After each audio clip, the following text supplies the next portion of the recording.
हाँ जी, नमस्कार, good morning. कैसे हैं आप लोग सभी? चलिए, आज मैं आपको सीपीओ के कुछ प्रीवियस ईयर्स के क्वेश्चंस कराने के लिए लाइव आया हूं, है ना। जनरली मैं यूट्यूब की क्लासेस नाइट में लेता हूं, पर आज थोड़ा सा कुछ चेंज करने का सोचा कि सुबह क्लास लेके देखते हैं। तो आज हम सुबह पढ़ाई करेंगे, है ना। तो आपको पता है कि सीपीओ का नोटिफिकेशन आया है, सीजीएल का आया है, रेलवे का आया है, काफी सारे एग्जाम्स आपके सामने हैं और सभी की तैयारी आपको बहुत अच्छे से करनी है। तो किस प्रकार का लेवल होता है एग्जाम का, किस प्रकार के प्रश्न पूछे जाते हैं, वो सारी चीजें हम समझेंगे। क्योंकि आपके मन में एक डाउट होता है ना कि मैंने जो तैयारी करी है क्या वो सीपीओ में काम आएगी, सीपीओ में पेपर का लेवल कैसा होता है, ये पता चले तो हम समझें कि हमें तैयारी करने की जरूरत है या बस प्रैक्टिस करने से ही काम हो जाएगा। तो वो सारी चीजों पे हम बात करेंगे, है ना। तो इसको हम शुरू करते हैं। जैसा मैंने आपसे कहा कि 2023 का जो सीपीओ का एग्जाम था उसके प्रश्न मैं आपको सॉल्व करवाने वाला हूं। सारे मिक्स रहेंगे, हर चैप्टर के क्वेश्चंस रहेंगे। हमने कुछ पेपर्स उठाए हैं, जैसे ये 3 अक्टूबर 2023 का है, ये भी 3 अक्टूबर 2023 का है ना। इसके बाद ये भी 3 अक्टूबर 2023, यानी 3 अक्टूबर 2023 की शिफ्ट का जो पहली शिफ्ट के जो सवाल है वो सारे मैं आपको सॉल्व करवाने वाला हूं, है ना भाई। तो इसलिए पूरा सेशन अटेंड करिए और देखिए कि आपसे कितना बनता है, कितना आपको आता है, क्या क्या समझ में आता है, क्या बनता है। सारे प्रश्नों का जवाब आपको मिलेगा और क्वेश्चंस का लेवल कैसा होता है ये भी आपको मिलेगा। तो पहला सवाल आपके सामने क्या है, एक्स बटे वाई और वाई बटे एक्स दोनों की वैल्यू क्या है, 1 है। और दूसरा, एक्स प्लस वाई की वैल्यू कितनी है, 2 है। तो आपसे क्या पूछा गया है, आपसे पूछा गया है कि x cube plus Y cube की वैल्यू क्या है। ठीक है, एलजेब्रा का सवाल है, सिंपल सवाल है, इसको आप और हम मिलकर करेंगे। ठीक है, बाकी विषय की भी क्लास हम लगवाएंगे, डोंट वरी।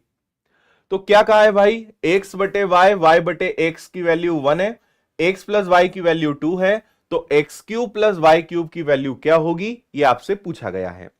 ठीक है, चलो एक काम करते हैं, पहले इसको सॉल्व करते हैं। जैसे एक्स और एक्स, अगर मैं इसका एलसीएम ले लूं तो इसका एलसीएम क्या आ जाएगा, इसका एलसीएम आ जाएगा एक्स इंटू वाई। ये एक्स इधर चला जाएगा तो एक्स स्क्वायर हो जाएगा, ये वाई इधर चला जाएगा तो वाई स्क्वायर हो जाएगा, इज इक्वल टू 1 हो जाएगा। और जब ये एक्स इंटू वाई का गुणा एक में होगा, ये एक्स इंटू वाई जब इधर चला जाएगा, तो इस पूरी कहानी से क्या हमें निष्कर्ष मिल रहा है, वो ये मिल रहा है। ठीक है, कि भाई x square plus y square की वैल्यू क्या है, एक्स इंटू वाई है। इतना समझ में आया सभी को, इतना क्लियर है।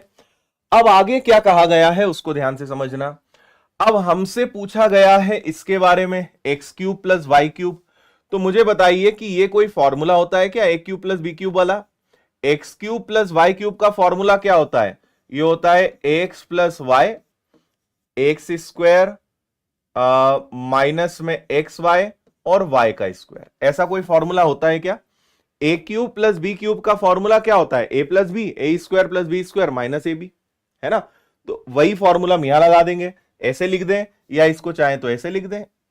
एक्स का स्क्वायर वाई का स्क्वायर माइनस एक्स वाई, एक ही बात है। चलो वैल्यू पुटिंग करते हैं हम यहां पर। हाँ, अब जिन जिन की वैल्यू पता है भाई, ये तो मुझे निकालना है, इसका तो टेंशन ही छोड़ दो, है ना। एक्स प्लस वाई की वैल्यू बताइए क्या है। तो एक्स प्लस वाई की वैल्यू क्या है, एक्स प्लस वाई की वैल्यू 2 है।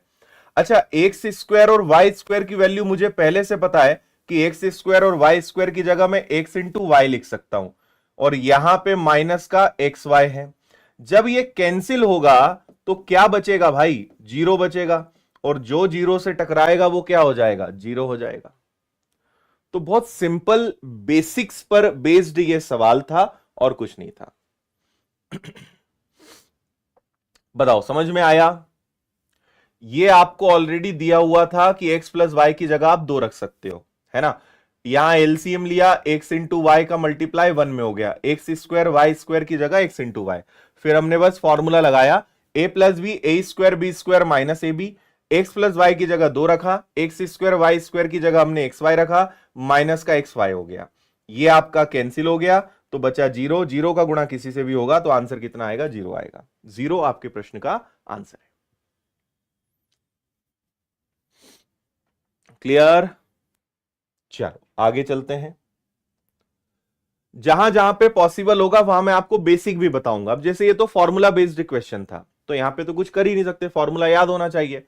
एक व्यक्ति अपने वेतन का 72% खर्च कर देता है और प्रति महीने 5,740 की बचत करता है, उसके वार्षिक वेतन का 100% कितना होगा? परसेंटेज का सवाल है। हम जानते हैं कि हर चीज अपने आप में 100% होती है। अगर कोई व्यक्ति 72% खर्च कर देगा तो इसका मतलब वो बचाएगा कितना? 28% बचाएगा। और प्रति महीने 5,740 रुपए की क्या करता है? बचत करता है। तो आपको पता है कि ये इसकी इनकम है, ये इसका एक्सपेंडिचर है, तो ये इसकी क्या है? सेविंग्स है। तो वो हर महीने 28% बचाता है, जबकि हर महीने 5,740 रुपए बचाता है। उसके वार्षिक वेतन का 10% कितना होगा? तो सुनिएगा, 5,740 अगर 28% है तो 10% कितना? भाई अगर मैं 100 रख दूंगा तो मुझे उसका वेतन पता चल जाएगा, पर उन्होंने मुझसे यह नहीं बोला कि उसका वेतन कितना होगा। उन्होंने क्या बोला? उसकी आय का 10% कितना होगा। 100 रखूंगा तो वेतन मिलेगा और 10% रखूंगा तो 10% मिलेगा। अब यहां पर मैं आपको सजेस्ट करूंगा कि यहां पे आप अगर डिजिटल सम लगाएंगे तो आपका आंसर बहुत जल्दी आ जाएगा। और अगर आप हमारे विद्यार्थी रहे हैं यूट्यूब पे या एप्लीकेशन पर, तो मैंने आपको हमेशा कहा है कि आज के युग में डिजिटल सम आना ही चाहिए, कि डिजिटल सम कैसे लगाया जाता है ये आना ही चाहिए आपको, है ना। मैं डिजिटल सम कैसे लगाना है वो बताता हूं, लेकिन डिजिटल सम आप में से जितने लोगों को नहीं आता है, यूट्यूब पर मेरे 2 वीडियोस हैं। आप सर्च करिएगा डिजिटल सम बाय आदित्य पटेल, तो आपको ये दोनों वीडियो ही सबसे ऊपर मिलेंगे। एक वीडियो लगभग 6.5 लाख विद्यार्थियों के द्वारा देखा हुआ है, तो ये क्लास 1 है जिसमें ही मैक्सिमम काम हो जाता है। और अगर आप दोनों वीडियो देख लेते हैं तो आपका कुछ भी नहीं बचेगा। बहुत ही कमाल की टेक्निक है, बहुत ही फास्ट कैलकुलेट करने की टेक्निक है, और ये आपको आना चाहिए।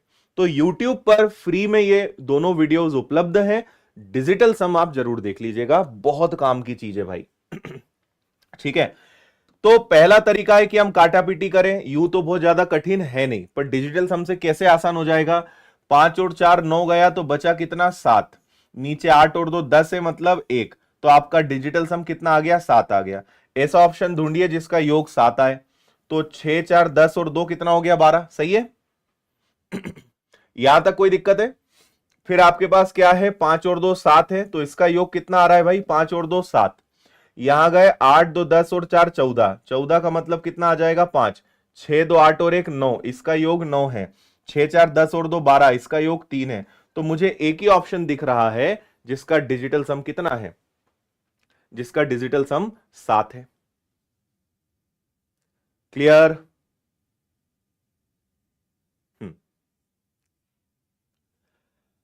अब यहां पर पता है क्या हुआ है? ठीक है, आपको अब मैं ये सिखाता हूं कि कभी भी एग्जाम में ना प्रश्नों को हल्के में नहीं लेना।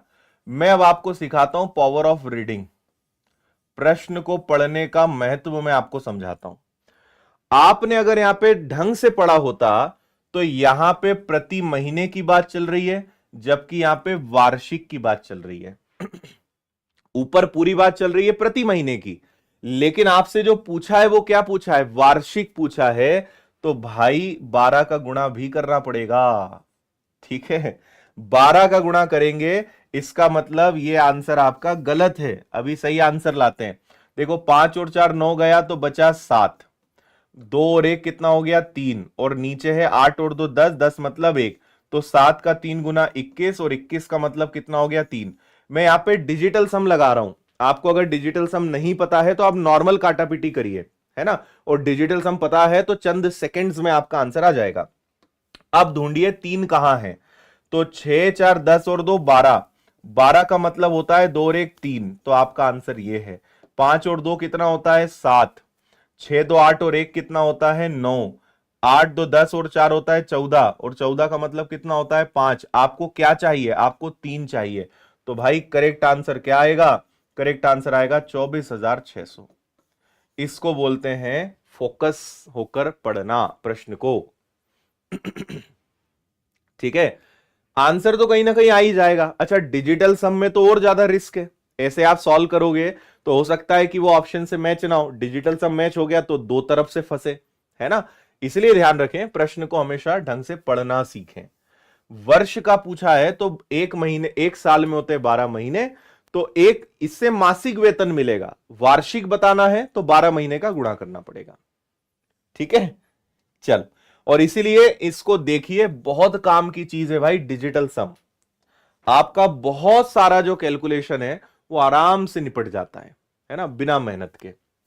चलिए, अगला आपके पास है टेन स्क्वायर थीटा। ये आपका ट्रिग्नोमेट्री हो गया, प्लस 10 की पावर 4 थीटा। इसको आपको सॉल्व करके बताना है क्या आएगा। और परसों जो है, यानी आज की क्लास हो गई, कल क्लास नहीं रहेगी, परसों, परसों में आरपीएफ के क्वेश्चंस लेकर आऊंगा इसी समय पे सुबह 10 बजे। तो अगर आपको आरपीएफ के बारे में पढ़ना है, आरपीएफ के प्रश्न हल करने हैं, रेलवे आरपीएफ के, सब इंस्पेक्टर कांस्टेबल के, तो परसों हम 10 बजे मिलेंगे इसी समय पे। उसके प्रश्न मैं आपको कराने वाला हूं। चलिए, यहां पर भाई हम क्या कर सकते हैं।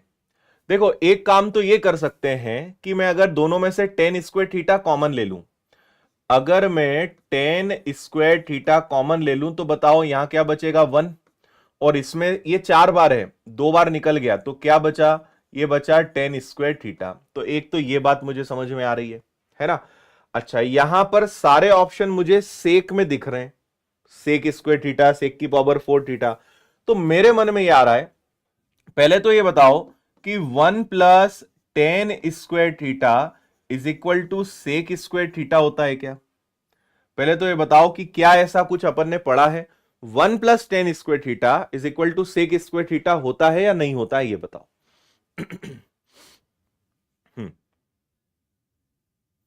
आरपीएफ का बैच स्टार्ट हो चुका है विनर्स के एप्लीकेशन पर। इवन सीपीओ का भी बहुत ही कम फीस में एप्लीकेशन पे कोर्स है, मैं आखिरी में उसकी जानकारी आपको दूंगा। आरपीएफ के टेस्ट भी मिल जाएंगे। कल रात को 8 बजे मैंने रेलवे को लेकर एक इंफॉर्मेशन दी थी, वो वीडियो सभी देख लेना। ठीक,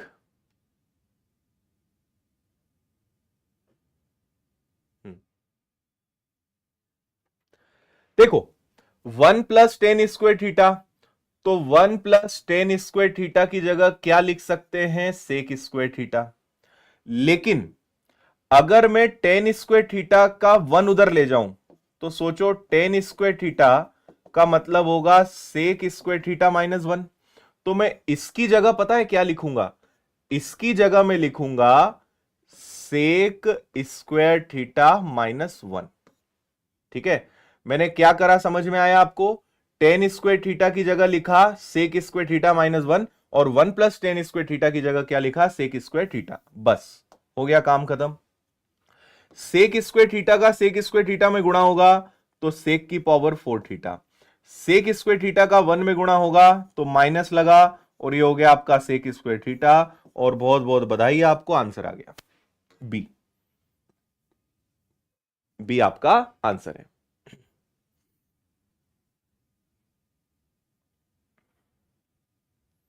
क्लियर।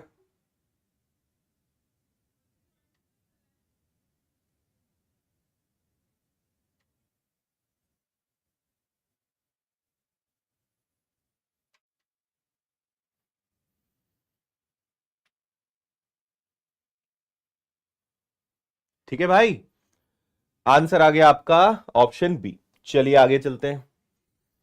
एक और बहुत बढ़िया सवाल, पहली कमीज को दूसरी कमीज के विक्रय मूल्य के दुगने पर बेचा जाता है। पहली कमीज को 8% लाभ पर, दूसरी को 3% की हानि पर। कमीजों का कुल प्रतिशत लाभ कितना है, और दशमलव के 2 स्थान तक। ठीक है, देखो एग्जाम में आजकल एक पैटर्न क्या चलता है, सवाल आसान है बट इसको क्या बना दिया है, इसको कैलकुलेटिव कर दिया है। है ना। ये इजी क्वेश्चन है बट कैलकुलेटिव है, ठीक है। तो इसको अपन करते हैं, कैसे होगा उस पर ध्यान देते हैं। इजी बट कैलकुलेटिव कैटेगरी में है। सब लोग मुझे बताओ कि 8% की, अच्छा ये कैलकुलेटिव किस कारण हुआ है? इस 8 और 3 के कारण। अगर इसी 8 और 3 की जगह 5 और 10 होता, 10 और 15 होता, 10 और 20 होता, अगर थोड़ा सा परसेंटेज आसान दे देते जिसका फ्रैक्शन वैल्यू इजी होता, तो ये सवाल बहुत जल्दी हो जाता। बट 8 और 3 के कारण ये कैलकुलेटिव हो गया। 8% का मतलब क्या होता है? 8/100।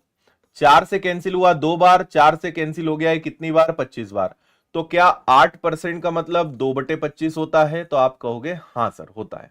अगला क्या है? 3%। तो भाई 3% का कुछ नहीं किया जा सकता, वो आपका 3/100 ही होगा। 3% मतलब 3/100, उसमें हम कुछ नहीं कर सकते। सही है बात? चलो, पहली कमीज को 8% के लाभ पर बेचा, मतलब 25 पर 2 का लाभ हुआ। तो पहली जो कमीज है, पहला जो शर्ट है, अगर वो 25 रुपए का था तो आपने उसको कितने में बेचा भाई? 27 में। और दूसरे को 3% की हानि पर बेचा। 3% की हानि पर बेचा, यानी अगर ये 100 रुपए का था तो आपने इसको 3 के नुकसान पे बेचा, यानी 97 पे बेचा। इतनी बात क्लियर हुई आपको? सॉरी, इतनी बात आपको समझ में आई? अब ये क्या है? ये आपका क्रय मूल्य है, और ये क्या है? ये आपका विक्रय मूल्य है। और इन्होंने एक बहुत काम की बात कही है कि पहली कमीज को दूसरी कमीज के विक्रय मूल्य के दुगने पर बेचना है। विक्रय मूल्य के दुगने पर बेचना है, यानी पहले का विक्रय मूल्य दूसरे के विक्रय मूल्य से क्या होना चाहिए? डबल होना चाहिए, दुगना होना चाहिए। बात समझ आ रही है आपको? ठीक है, तो देखिए, सबसे पहले हम क्या करेंगे, इनका विक्रय मूल्य सेम करेंगे, तभी तो डबल कर पाएंगे। तो पहले सेम करो। 27 और 97 को सेम करना है तो भाई कुछ नहीं कर सकते, यहां 97 का गुणा करना पड़ेगा और यहां 27 का गुणा करना पड़ेगा। अभी करो मत, अभी बस सुनो। ऐसा करने से क्या होगा? ऐसा करने से दोनों का विक्रय मूल्य सेम हो जाएगा। पर पहली लाइन अभी भी संतुष्ट नहीं है। पहली लाइन क्या है? पहली कमीज दूसरी कमीज के विक्रय मूल्य से दुगने पर है।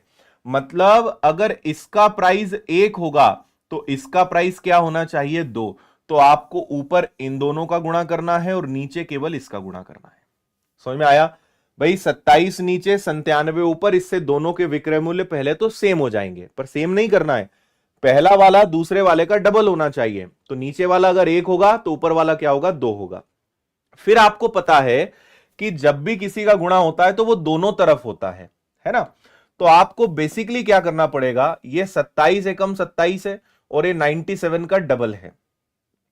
इन सब का गुणा हम सब में करेंगे। तो देखो, इस 97 और 2 का गुणा 25 में भी होगा और इस 27 का गुणा यहां भी होगा, और बस यही चीज इसको कैलकुलेटिव बनाएगी। इसी में बस अपने को अब मेहनत करनी पड़ेगी, है ना। लेकिन मेरे पास एक और इलाज है, एक और चीज आप समझना।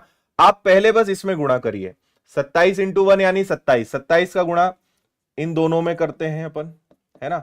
तो देखो, 97 का दुगना कितना हो गया भाई? 97 का डबल करोगे 9 दूनी 18 और 14 यानी 194। 97 का डबल 194 और इसमें कर दो आप 25 का गुणा। तो 25 इंटू 4 हो गया 100, कैरी हो गया 10। 25 इंटू 9 हो गया 225, उसमें 10 जुड़ा तो हो गया 235, कैरी हो गया आपका 23। 25 और 23 जुड़ गया तो कितना हो गया? 48। तो जब आप 97 और 2 का गुणा 25 में करोगे तो कितना आएगा? 4850 आएगा। 27 का गुणा 100 में करोगे तो ये कितना आएगा? 2700 आएगा। अब देखो, मेन चीज अब आप यहां पे समझना एक साथ, भाई 97, 27 97, 27 97 तो दोनों में कॉमन है, 1 का गुणा और 2 का गुणा। तो क्यों ना ऐसा कर लिया जाए, आगे चल के मुझे इसको जोड़ना ही है। तो ये कितना आ जाएगा? 0। ये कितना आ जाएगा? 5। ये 8 और 7 हो गया 15, 4 2 6 और 1 7। ये कितना आ गया? 7550। यानी दोनों को आपने कितने में खरीदा है? तो दोनों को आपने 7550 में खरीदा है। अब एक चीज समझना, मुझे 27 और 97 का गुणा 2 बार करना है, फिर 27 और 97 का गुणा 1 बार करना है। तो भाई क्यों ना 27 और 97 का गुणा डायरेक्ट 3 बार कर लिया जाए। ये शॉर्टकट यहां पे लग सकता है कि 2 बार भी करना 1 बार भी करना है, तो क्यों ना 3 बार कर लें। है ना। तो ये ज्यादा आसान रहेगा। तो लेकिन अब इसके आगे तो कैलकुलेशन करना ही पड़ेगा। तो 27 और 97 का गुणा कर लें, तो 27 और 97 मतलब कितना हो जाएगा, ये हो जाएगा 2700, और उसमें से 27 या 81 घटा दो, तो ये आ जाएगा आपका 2619। ठीक है, 27 और 97 का गुणा करोगे तो ये आएगा आपका 2619, और इसका 3 गुना करेंगे तो 19 का 3 गुना ये हो गया आपका 57, और 26 का 3 गुना कितना हो गया 78। तो भाई इन सब का आप गुणा कर रहे हो तो ये आ रहा है 78 57। ठीक है, अब मैं एक बार फिर से आपको बता दूं कि ये आपका कुल क्रय मूल्य है। दोनों शर्ट को खरीदा कितने में, तो 7550 में, और दोनों को बेचा कितने में, तो 7857 में। मैंने आपसे पहले ही कहा था कि ये भयंकर कैलकुलेटिव सवाल है, इसमें समय लगेगा, कुछ नहीं किया जा सकता इसमें, है ना। ठीक है, तो 7550 में खरीद कर 7857 में आप बेच रहे हो, तो कितने का फायदा हो रहा है, प्रॉफिट तो हो ही रहा है, लाभ तो हो ही रहा है। कितने का लाभ हो रहा है, तो दोनों का अंतर निकालिए। तो 7600 7800 यानी 257, और 257 में 50 और जोड़ दो यानी 307। 307 रुपए का प्रॉफिट हो रहा है 755 पर मल्टीप्लाई बाय 100। इससे मुझे पता चलेगा कि कितने का लाभ हो रहा है ना भाई, समझ में आया। 307 का फायदा 7550 पर मल्टीप्लाई बाय 100, तो आपके एक जीरो से तो एक जीरो कट गया। अब भाग देने के अलावा हमारे पास कोई ऑप्शन नहीं है ना। और इन्होंने क्या कहा है, दशमलव के स्थान तक, यानी दशमलव के बाद 2 अंक तक चाहिए, तो बहुत ही ज्यादा हमें एग्जैक्ट इस प्रश्न को सॉल्व करना पड़ेगा, है ना। तो क्या किया जाए, अगर मैं 755 और 307 को लेता हूं, जैसे 307 के आगे जीरो है तो 307 और उसके आगे जीरो है, और नीचे आपके पास 755 है, ये जीरो मतलब ये 10 है ना। अगर मैं इन दोनों को 5 से भी कैंसिल कर दूं तो भी हो जाएगा, 5 इंटू 6 30, फिर 5 एकम 5, और 5 इंटू 4 20, और ये हो गया कितना, 5 से हो गया 151 बार, तो ये आ गया 614, और नीचे आ गया 151। अब मैं कहता हूं 151 को थोड़ा सा अप्रॉक्स मान लो आप। 151 को, अच्छा हम तुक्का नहीं मार सकते क्योंकि 4.6 4.8 4.073 आंसर बहुत करीब है, और तुक्का मारना ही है तो इतना हल करना ही नहीं, डायरेक्ट भगवान का नाम लो, तुक्का मारो, आगे बढ़ो। पर जब इतना कर चुके हो तो फिर तुक्का नहीं मारना अगर सही आंसर लाना है तो। हम ऐसा करते हैं 151 को 150 मान लेते हैं, लगभग ले लेते हैं। तो आप अगर इसमें 150 का भाग दोगे, यानी आप 15 का भाग दो बस अभी, तो 15 इंटू 4 हो गया 60, बचा आपके पास एक, और ये इसके बाद भाग नहीं जाएगा, है ना, और फिर जीरो लग जाएगा। तो 15 का आप लोगे, 15 इंटू 7 हो गया, 15 इंटू 6 90, 15 इंटू मतलब 4.0 तो आएगा। इसके बाद 15 अठे 120, 15 इंटू 9, क्योंकि मैंने यहां पे क्या करा है 15 इंटू 9 135, तो हमारा आंसर 4.09 के करीब आएगा, और 4.09 के करीब एक ही ऑप्शन है 4.07। तो आप सबको बधाइयां, डी इसका आंसर है। ठीक है, डिजिटल सम नहीं लगेगा, डिजिटल सम नहीं लग पाएगा। ठीक है, जब आंसर दशमलव में होता है ना, और दशमलव में भी अनंत तक जाता है, तो वहां पे डिजिटल सम नहीं लगता। अच्छा, समझ आया पूरा खेल। 8% यानी 25 पे 2 का प्रॉफिट, प्रॉफिट है तो जुड़ गया, लॉस है तो 10 में से 3 गया। पहले दोनों को सेम करा, 27 यहां 97 यहां, पहले कमीज का मूल्य दूसरे का दुगना होना चाहिए, ये 1 है तो ये 2 है। 27 97 27 97, 2 और 1 3 बार गुणा, 97 और 2 का गुणा 25 में, 27 का गुणा इसमें, टोटल क्रय मूल्य टोटल विक्रय मूल्य प्रॉफिट हुआ 307 का, किस पर 755 पर, इंटू 100। फिर मैंने आपको पूरा कैलकुलेट करके बताया, और ऐसे सवालों को थोड़ा सा अप्रोक्सीमेट लेना पड़ता है।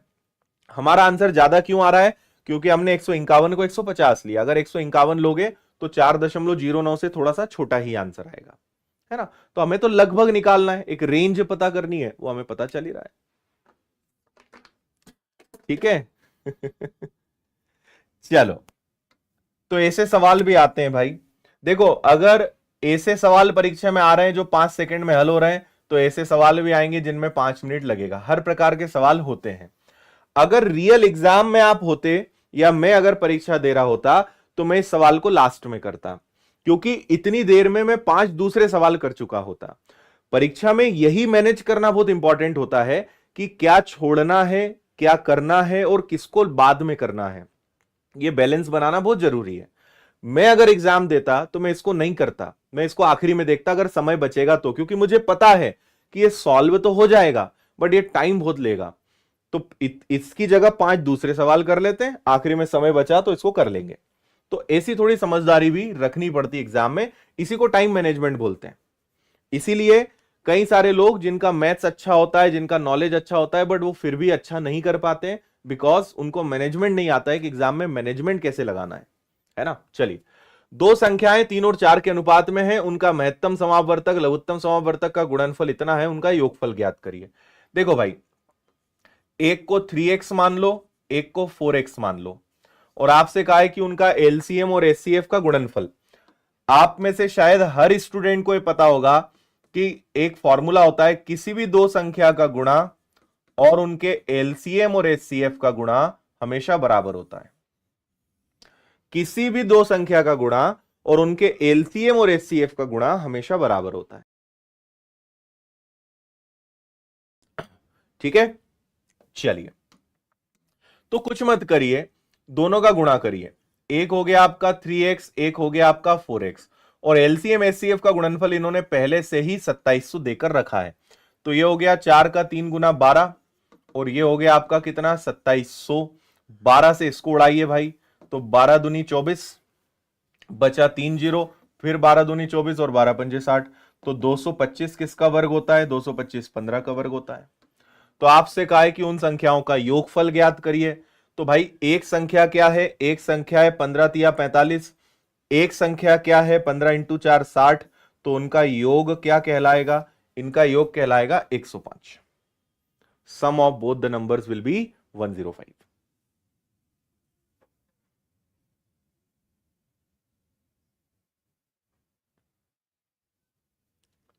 क्लियर? ये काफी इजी क्वेश्चन था। आगे हम चलते हैं अगले सवाल पर। अच्छा हाँ, इसकी इंफॉर्मेशन मैं आपको लास्ट में दूंगा। आपको अगर सीपीओ की तैयारी करनी है तो जैसे पूरा मैथ्स, रीजनिंग, इंग्लिश, जीएस सब मिल जाएगा। मैथ्स आपको इसमें मेरा ही मिलेगा, और 999 में आपको विनर्स के एप्लीकेशन पे रिकॉर्डेड कोर्स मिलेगा। समय क्योंकि हमारे पास 6-8 महीने तो है नहीं, कुछ ही महीनों का समय है, और इसमें लाइव आपको कोई भी पूरा कोर्स पढ़ाएगा नहीं, और ना मैं सजेस्ट करूंगा कि लाइव आपको लेना है। सारे विषय आपको रिकॉर्डेड मिल जाएंगे प्रॉपर 999 में। आप चाहें तो विनर्स के एप्लीकेशन से ले सकते हैं। मैं लास्ट में आपको बताऊंगा कैसे इसको आप खरीदना चाहें तो खरीद सकते हैं।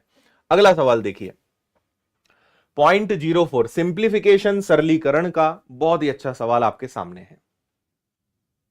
रेलवे का भी है, सबका है, आप एप्लीकेशन पे देख लेना, सभी कोर्सेज हैं।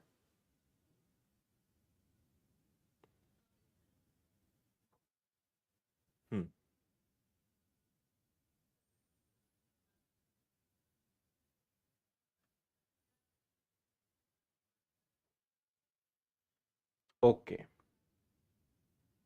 चलो हो गया।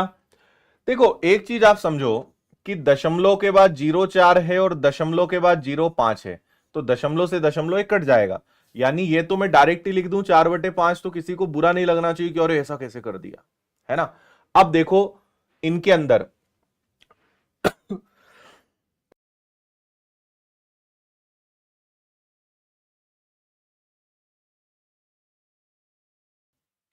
बोर्डमास का नियम आप सबको पता है। बी का मतलब होता है ब्रैकेट, ओ का मतलब होता है ऑफ, जिसका मतलब होता है गुणा ही है, फिर भाग, फिर मल्टीप्लाई, फिर एडिशन, एंड लास्ट में सब्ट्रैक्शन। तो जब भी आपके पास बहुत सारे चिन्ह हो तो हम हमेशा एक सीक्वेंस को फॉलो करते हैं, और उस सीक्वेंस का नाम ही क्या है? उस सीक्वेंस का नाम ही बोर्डमास है ना। तो इस सीक्वेंस को फॉलो करेंगे तो ही हमारा सही आंसर आ पाएगा। चलो, तो थोड़ा टुकड़े टुकड़े में करते हैं। जैसे इसको सॉल्व करते हैं, तो इसको मैं यहीं सॉल्व कर देता हूं, है ना। देखना, 3 का 3 गुना हो गया 9 और 1 10, तो ये आ गया आपका 10/3, और 2 दूनी 4 और 1 हो गया 5, तो ये आ गया आपका 5/2, है ना। 10/3 5/2। एलसीएम क्या लोगे? एलसीएम 6 लोगे, ठीक है। तो 10 का दुगना हो जाएगा 20, और 5 का 3 गुना हो जाएगा 15। तो ये कितना आ गया भाई? ये आ गया आपका 5/6। तो जो ब्रैकेट मैंने सॉल्व किया वो मुझे क्या मिला, 5/6। फिर डिवाइड में क्या है, डिवाइड में है 1/2 और ऑफ में क्या है, ऑफ में है 5/4, है ना। 4 एकम 4 और 1 5, तो वो हो गया आपका 5/4। नीचे चलते हैं, तो नीचे आपके पास क्या है, 1/3 है, प्लस है 1/5 है, ऑफ है और 1/9 है। चलो सबसे बड़ा काम हमारा खत्म हो गया, ये ब्रैकेट वाला। उम्मीद है आप ये भी समझ गए होंगे, है ना, कि ये कैसे हुआ। देखिए ये तो भाई आपका 4/5 है, ऑफ को अभी मैं ऑफ रहने देता हूं, हालांकि इसका मतलब गुणा ही होगा आगे चल के, है ना। अब डिवाइड और ऑफ में पहले क्या सॉल्व होगा, पहले ऑफ सॉल्व होगा, है ना। पहले आप ऑफ को हल करोगे तो ये क्या हो जाएगा, ये हो जाएगा 5/6, डिवाइड है 5 एकम 5 और 4 दूनी 8। पहले गुणा ऑफ, ऐसे ही नीचे आ जाओ 1/3, पहले ये ऑफ हल होगा तो ये बनेगा आपका 1/45, 9 × 5 45, ठीक है। अब हम क्या कर सकते हैं, 4/5 है, मल्टीप्लाई है, 5/6 अपनी जगह है, डिवाइड को हम मल्टीप्लाई, भाई भाग देंगे तो 5/8 उल्टा हो जाएगा, 5/8 उल्टा हो जाएगा, यानी ये 8/5 बन जाएगा। यहां पे आप एलसीएम लेंगे तो 45 आएगा, 3 से कटेगा 15 बार और 45 से हो जाएगा ये 1 बार। और आगे चलते हैं, ये 4/5 है, ये मल्टीप्लाई है, 5 से 5 गया, 2 से कट गया 4 बार, 2 से कट गया 3 बार, ठीक है। अब मैं डायरेक्ट लिख दूं उसको, 2 से कटेगा 4 बार, 2 से कटेगा 3 बार, तो 4 ऊपर 3 नीचे। देखो 15 और 1 क्या हो जाएगा, 16, और 45 नीचे है, ये पलट के ऊपर चला जाएगा। 15 और 1 16/45 का 45 पलट के ऊपर हो जाएगा, है ना। अब देखो 4 और 4 16 से 16 गया, 5 तिया 15 से ये 3 बार गया, तो आपका आंसर कितना आ गया, 3 आ गया। 3 आपके प्रश्न का आंसर है।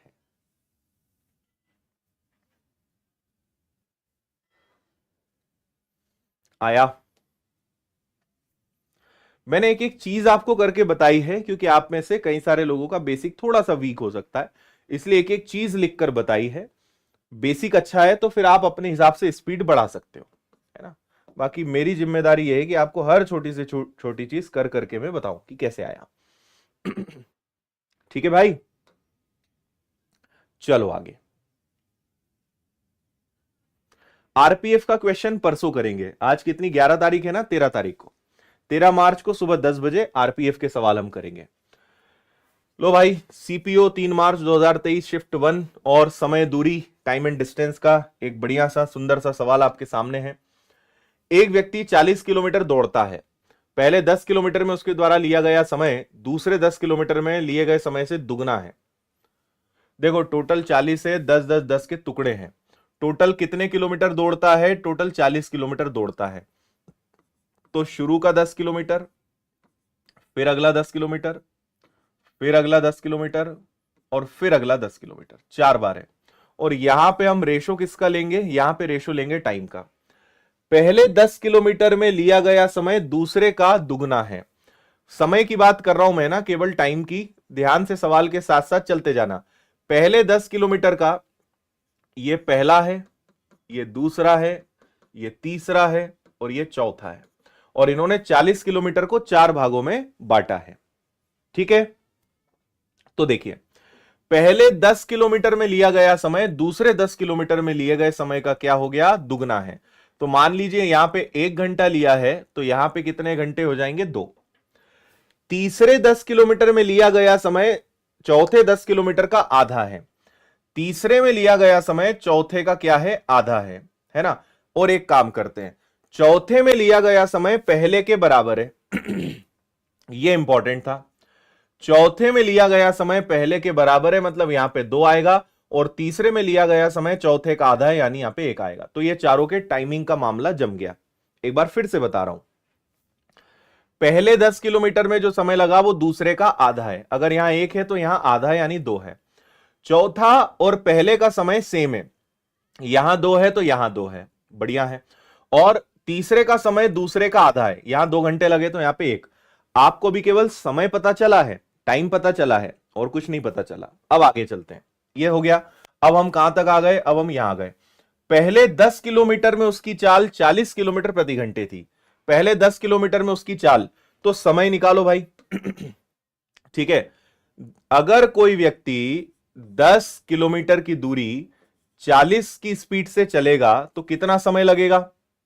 कोई व्यक्ति 10 किलोमीटर की दूरी 40 किलोमीटर प्रति घंटे की चाल से चलेगा तो उसे कितना समय लगेगा? उसे लगेगा 1/4 घंटे।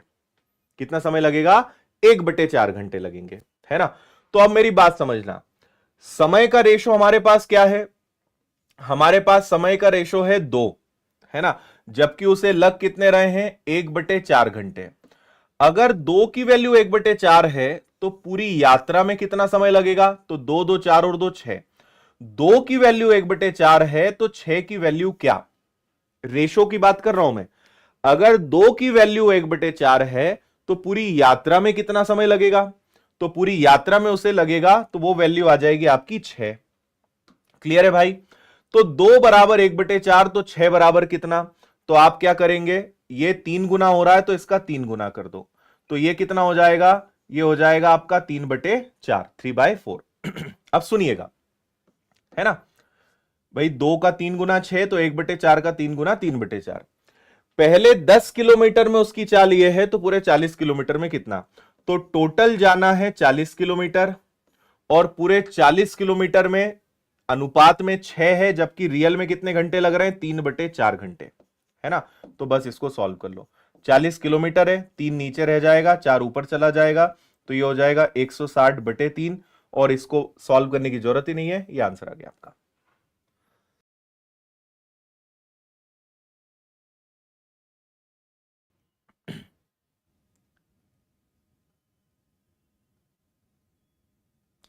आया? क्वेश्चन का लेवल बड़ा शानदार है ना। एक बार फिर से मैं आपको समझा रहा हूं सारी बातें, और पूरा खेल प्रश्न को पढ़ने का है। और सीपीओ में ये जो सवाल आया है वो जबरदस्त सवाल आया है। सुनिए, टोटल आपके पास कितने किलोमीटर है? टोटल आपके पास 40 किलोमीटर है। 40 किलोमीटर को 4 भागों में बांटा, 10 10 10 10। पहले 10 किलोमीटर में जो समय लगा वो दूसरे का आधा है, और दूसरे का दुगना है। अगर इधर 1 लगा तो इधर 2। फिर आगे लिखा है कि चौथे का समय और पहले का समय सेम है, यहां 2 है तो यहां 2 है। फिर आगे लिखा है तीसरे का समय चौथे का आधा है, यहां 2 है तो यहां 1 है ना। फिर इन्होंने क्या कहा हमें इसके आगे? इससे हमें कहा कि पहले 10 किलोमीटर को 40 की चाल से हमने तय किया, तो अगर कोई व्यक्ति 10 किलोमीटर 40 की स्पीड से जाएगा तो उसे 1/4 घंटे लगेंगे। यानी इस 2 की वैल्यू 1/4 है, इस 2 की वैल्यू 1/4 है, तो पूरी यात्रा में कितना समय लगा, है ना, पूरी यात्रा में कितना समय लगा? तो पूरी यात्रा कितनी है? 2 2 4 और 2 6। 2 बराबर 1/4, तो 6 बराबर कितना? तो मुझे क्या करना पड़ेगा? 3 गुना करना पड़ेगा, 3/4। तो पूरी यात्रा है 40 किलोमीटर की, और मुझे लगेंगे 3/4 घंटे। तो ये 4 ऊपर आ जाएगा, 4 इंटू 4 कितना हो जाएगा? 160, और नीचे 3 आ जाएगा। यही आपके प्रश्न का आंसर है कि भाई कितना समय लगेगा? 160/3। सवाल इजी था। अब दिखने में देखो कितना बड़ा सवाल था, लेकिन था आसान, आराम से हो गया सॉल्व। हाँ, क्लियर? 6 कहां से आया? 2 2 4 और 2 6। कुल समय कितना लगा भाई? 2 बराबर 1/4 है, तो 6 बराबर कितना? ये टोटल टाइम है, ये कुल समय आ गया कि कुल समय कितना। तो कुल दूरी है 40, कुल समय 3/4, तो ये आ जाएगा आपका 160/3, 160/3। क्लियर? ओके।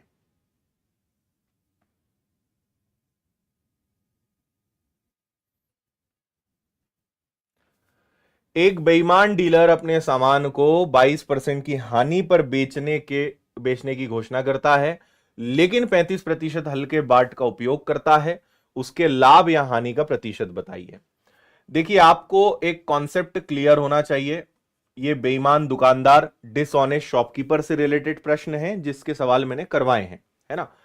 22% हानि पर बेचने की घोषणा करता है, लेकिन 35% हल्के बाट का उपयोग करता है। 35% हल्के बाट का उपयोग करता है, यानी आप क्या करेंगे कि 100 की जगह वो आपको देता कितना है 35, लेकिन कहता क्या है कि मैं 22% हानि पर बेच रहा हूं, यानी आपको 22% वो कम में देने की बात कर रहा है ना। 35% हल्के वाट का प्रयोग कर रहा है, यानी उसकी जेब से कितना जा रहा है, हमने मान लिया कि टोटल 100 ग्राम का उसके पास है ना, 100 ग्राम का बाट है, तो वो आपको 35% कम दे रहा है, यानी उसकी जेब से कितना जा रहा है 65 ग्राम, और आपको बोल रहा है कि चलो 22% की छूट, तो 22% की छूट मतलब 100 में से 22 गया, तो आपसे पैसा कितना ले रहा है 78, चीज दे रहा है 65 की, ले रहा है 78, यानी 13 रुपए कमा रहा है 65 पर, मल्टीप्लाई बाय 100, 13 रुपए कमा रहा है 65 पर मल्टीप्लाई बाय 100, तो 5 से ये कटा, तो भाई कितने परसेंट का लाभ वो सज्जन कमा रहा है, 20% का लाभ वो कमा रहा है। Profit and loss dishonest shopkeeper का ये सवाल है, शायद आपको समझ में आया। ठीक है, ओके। और अभी ये कुछ दिन पहले ही मैंने मैथ्स फाउंडेशन में प्रॉफिट एंड लॉस में बहुत अच्छे अच्छे लेवल के सवाल कराए थे, ये तो कुछ भी नहीं है उसके आगे, इससे खतरनाक सवाल कराए। हाँ प्रीतम, बिल्कुल ऐसे क्वेश्चन बिल्कुल क्लियर हैं कंसेप्ट से। हाँ चलो और आगे, 13 सेंटीमीटर 15 सेंटीमीटर त्रिज्या वाले दो वृत्त ए और बी एक दूसरे को प्रतिच्छेदित करते हैं, उभयनिष्ठ जीवा की लंबाई। अब देखो कॉमन कॉर्ड क्या होती है, डायग्राम से बनाते हैं, मजा आएगा इसको करने में। ये एक हो गया आपका सर्कल, ठीक है, और एक और ले लेते हैं, ये दूसरा सर्कल हो गया। अब समझना, एक की रेडियस कितनी है, तो एक की रेडियस 13 है, और दूसरे की रेडियस कितनी है, ठीक है, एक को मैं यहां से लेता हूं, दूसरे की रेडियस कितनी है, तो दूसरे की रेडियस 15 है। अच्छा इसको ऐसे भी मिला सकते, मान लो इसको मैं यहां मिला दूं, इसको मैं यहां मिला दूं, तो इसकी रेडियस, क्योंकि केंद्र से परिधि तक की दूरी, केंद्र से परिधि तक की दूरी है ना, और कॉमन टेंजेंट कॉमन कॉर्ड क्या होता है, उभयनिष्ठ जीवा क्या होती है, तो उभयनिष्ठ जीवा मतलब ये पूरी 12 है, तो ये हमेशा केंद्र को बांटे तो ये आधी आधी बटी होती है, अगर ये पूरी 12 है तो इसका आधा कर देंगे, मतलब कितना आ जाएगा 6, ठीक है, तो हमें पूरा लेने की जरूरत नहीं है, हम केवल आधा लेंगे उसको, पूरा 12 है तो इतना कितना हो जाएगा, तो ये आपका 6 हो जाएगा। तो कुल मिलाकर आपको ना क्या निकालना है, आपको दोनों केंद्र की बीच की दूरी निकालनी है, यानी यहां से लेके यहां तक पता चल जाए और यहां से लेकर यहां तक पता चल जाए, तो एक तो ये पता चल जाए, दूसरा ये पता चल जाए, तो आप समझना ये ऐसा हो रहा है, ये 13 है, ये 6 है, ये 15 है, ये भी राइट एंगल ट्राइंगल है, ये भी राइट एंगल ट्राइंगल है, तो दोनों में आप क्या लगाओगे, दोनों में पाइथागोरस प्रमेय लगाओगे, तो आराम से आपका आंसर आ जाएगा, है ना। और आप समझ रहे हैं, यहां से लेकर यहां तक को अगर मैं एक्स नाम दूं, तो यहां से यहां तक को मैं वाई नाम दे देता हूं, तो केवल इस समकोण त्रिभुज में एक्स निकालना है, यानी आधार निकालना है, तो कर्ण का वर्ग माइनस लंब का वर्ग, तो ये हो जाएगा 13 का वर्ग माइनस 6 का वर्ग, और ये अंडर रूट हो जाएगा, ये एक्स हो गया। अब वाई निकालते हैं, 15 में से 6 जाएगा, तो 15 का वर्ग माइनस 6 का वर्ग, और ये हो जाएगा 13 का वर्ग हो गया 169, 6 का वर्ग हो गया 36, है ना, तो 9 में से 6 गया, 16 में से 3 गया, तो ये 133 आ गया। इधर चलें तो 15 का वर्ग 225, 6 का वर्ग हो गया आपका 36, 225 में से अगर आपका 36 चला गया, तो आपके पास कितना बचेगा, आपके पास बचेगा 11, मतलब 189। बस यही उन दोनों केंद्र के बीच की दूरी है भाई, एक्स यहां से यहां तक की दूरी है 133, यहां से यहां तक की दूरी 189, दोनों को जोड़ देंगे कुल दूरी मिल जाएगी, यानी ऑप्शन बी आपका आंसर आ जाएगा, option b is your answer.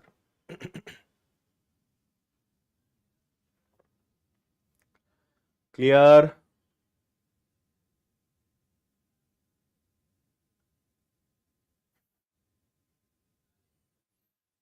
ठीक है, कोई डाउट।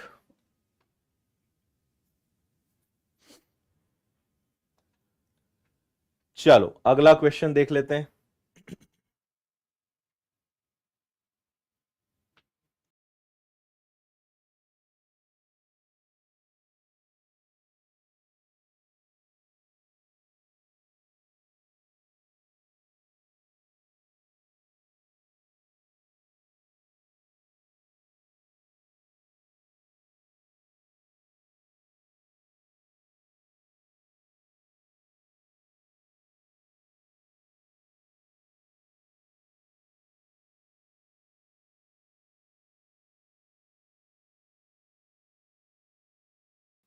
चलो भाई, पढ़ लिया, आ जाओ। एक वस्तु के मूल्य में 70% की वृद्धि की जाती है, फिर 5% और 20% की छूट दी जाती है। यदि मूल्य का भुगतान नगद में किया जाता तो 20% की और छूट मिलती। कुल मिलाकर पहले उसका प्राइस 70% बढ़ाया और उसके बाद लगातार उसमें 3 बार डिस्काउंट दिया। तो देखो, 70% बढ़ाने का मतलब आपको पता है कि 70% का मतलब होता है 7/10। अगर कोई चीज 10 रुपए की थी तो आपने पहले उसको क्या कर दिया, 17 कर दिया। फिर आपने 5% का और 20% का डिस्काउंट दिया, तो 5% का मतलब 1/20 और 20% का मतलब 1/5। तो आपने 20 पर 1 का डिस्काउंट दिया, तो 20 में से 1 कम करा 19। फिर आपने 5 पर 1 का डिस्काउंट दिया, तो 5 में से 1 गया 4। फिर उसने कहा कि कैश ले लो, नगद ले लो, तो आपने कहा यार ऐसी बात है, तो 20% का और डिस्काउंट तुम्हें दिया और एक 5 पे 1 का डिस्काउंट दे दिया। बस ये सॉल्व करना है। आपने पहले उसका 70% रेट बढ़ाया, उसके बाद आपने 3 डिस्काउंट दिए, एक 5% का और 2 बार 20% के। क्लियर? तो चलो इसको करते हैं सॉल्व। कुछ इधर से उधर काटापीटी हो सकती है क्या? आप बस ये कर सकते हो कि 4 से इसको उड़ा सकते हो 5 बार और 2 से इसको उड़ा सकते हो 5 बार। इससे ज्यादा मुझे कुछ दिखाई नहीं दे रहा है ना? तो 5 और 5 25 और 25 कितना हो गया भैया? 625। इधर चलें तो 17 और 19 का गुणा करके दुगना करना है, तो ये आ जाएगा 17 और 19 का गुणा करोगे तो 323। 323 का डबल करेंगे तो 446, है ना? तो 625 की चीज आपने 646 में बेची, 625 की चीज 646 में बेची। 35 45 यानी आपने 21 रुपए का फायदा कमाया। किस पे कमाया? 625 पे, और मल्टीप्लाई कर देंगे 100 का। 25 से कैंसिल हुआ 25 बार, 25 से कैंसिल हुआ 4 बार। 21 का 4 गुना हो गया 84, और नीचे आप 25 का भाग दे देंगे। तो 25 यानी आप यहां पे भाग दोगे तो 84 का 4 गुना यानी 4 का 4 गुना 6, 8 चौक 32 और 1 33, 3 3 6 वाला आंसर आएगा 3.36। इसको सॉल्व करेंगे तो क्या आएगा? 3.36%। ये आपका आंसर है। कितने का लाभ आपने लिया? तो आंसर आएगा 3.36% का। आया समझ में सभी को? अच्छा भाई, बढ़िया है मंसूरी।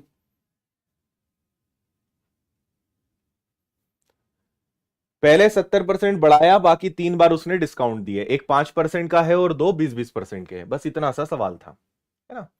तो 625 की चीज को अगर 646 में बेचोगे तो 3.36% का फायदा ले पाएंगे। बस यही आपसे पूछा गया है। Okay, done.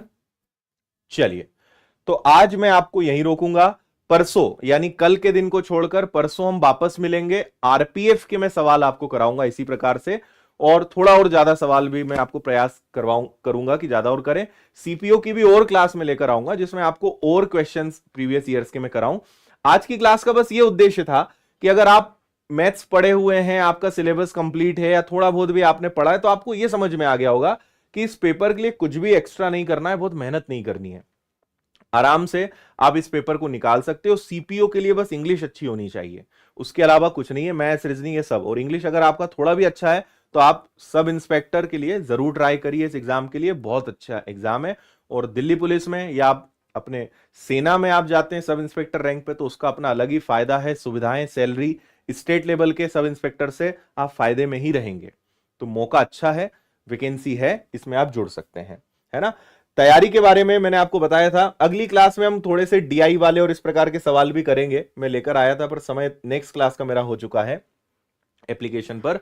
तो सीपीओ का रिकॉर्डेड बैच विनर्स के एप्लीकेशन पर उपलब्ध है सिर्फ 999 में। इसमें आपको मैथ्स, रीजनिंग, इंग्लिश, जीए, साइंस, सारे विषय जितना सिलेबस में आता है सब कुछ मिलेगा। तो आप इसको ले सकते हैं। रिकॉर्डेड क्यों लेना है? ताकि आप स्पीड बढ़ा के पढ़ सकें, एक दिन में जितना चाहें उतना पढ़ें। लाइव में लिमिटेशन है, स्पीड बढ़ा नहीं पाओगे लाइव क्लास की, और जितनी क्लासेस होंगी उतनी ही देख पाओगे, बाकी का क्या करोगे? इसलिए आपको यह अटेंड जरूर कर लेना चाहिए, है ना? तो विनर्स के एप्लीकेशन पे आप जाएंगे, पेड कोर्सेज सेक्शन में ज्वाइन बटन दिखेगा, उस पर क्लिक करेंगे। अच्छा, सीपीओ के हमने प्रीवियस ईयर्स के प्रश्न भी एप्लीकेशन पर डलवा दिए हैं जो फ्री हैं, तो आप, और वो भी ऑनलाइन टेस्ट के फॉर्मेट में, तो निशुल्क आपको मिल जाएंगे, आप इन्हें भी ले सकते हो और बढ़िया टेस्ट के फॉर्मेट में लगा सकते हो। कहां जाना है, तो आपको विनर्स इंस्टीट्यूट एप्लीकेशन पर जाना है। किताबें अगर आपको चाहिए जैसे मैथ्स की, रीजनिंग की, साइंस की, जीएस की, तो आप विनर्स पब्लिकेशंस एप्लीकेशन से हमारी किताबें ऑर्डर कर सकते हैं। इतनी सारी किताबें हैं, जो आपको लगे वो आप घर बैठे बुला सकते हो, है ना। कोर्स कहां मिलेगा, तो आप पेड कोर्सेज सेक्शन में जाओगे, यहां एसएससी में जाओगे, सीपीओ दिख जाएगा, वही ज्वाइन बटन पे क्लिक करोगे, एक लिंक आपके पास व्हाट्सएप और एसएमएस पर आएगी, क्लिक करते ही आप उसमें आराम से कोर्स खरीद सकते हो और माय कोर्सेज में जाके आप उसको रिकॉर्डेड पढ़ सकते हो। केवल आपको अगर मेरा मैथ्स लेना है तो वो भी उपलब्ध है, 999 में पूरा मैथ्स फाउंडेशन आपको मिल जाएगा, ये भी आप ले सकते हो। इसमें लाइव और रिकॉर्डेड दोनों मिलता है, रिकॉर्डेड बैच भी पूरा मिलेगा, लाइव बैच भी पूरा मिलेगा, तो ये भी आप ले सकते हो केवल अगर आपको मैथ्स सीखना है तो ये सारे बैचेस हैं जो आप ले सकते हैं। विनर्स के टेलीग्राम को भी आप ज्वाइन कर लीजिए, इस पे सारे अपडेट्स आपको मिलेंगे और ये हमारी टीम है जो आपको पूरा सपोर्ट करती है क्लासेस में। तो 2 दिन बाद परसों हम मिलते हैं। उम्मीद है आज का सेशन आपको अच्छा लगा होगा, एक फील आया होगा कि क्वेश्चंस कैसे आते हैं। आरपीएफ की क्लास में हम मिलेंगे 13 मार्च को सुबह 10 बजे और उसमें बहुत अच्छे तरीके से प्रश्नों को सॉल्व करेंगे, ठीक है। सो फिलहाल विदा लेता हूं मैं, बहुत बहुत धन्यवाद, जय हिंद।